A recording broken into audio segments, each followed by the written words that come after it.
Хүн ам орон сууцны тооллого 2025.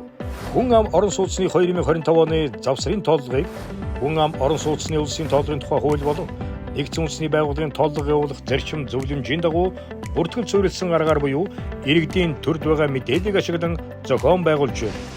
Гадаад улсад оршин суугаа Монгол улсын иргэн та дараах холбоосоор нэвтэрч тооллогод хамрагдав.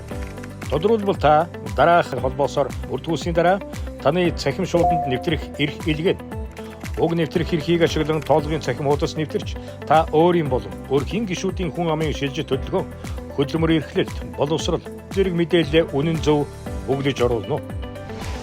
Үндэсний статистикийн хорон хүний хувийн мэдээлэл хамгаалах тухай болон статистикийн тухай хуулийн дагуу мэдээллийн улсыг чангалан хадгална. Хүн ам орон сууцны 2025 оны завсрын тооллогын мэдээлэл баталгаажуулж, иргэний үүргээ биелүүлж, тооллогодоо идэвхтэй хамрагдаарай. Хүмүүнд төр эрхэм, төрд хүмүүн эрдэнэ.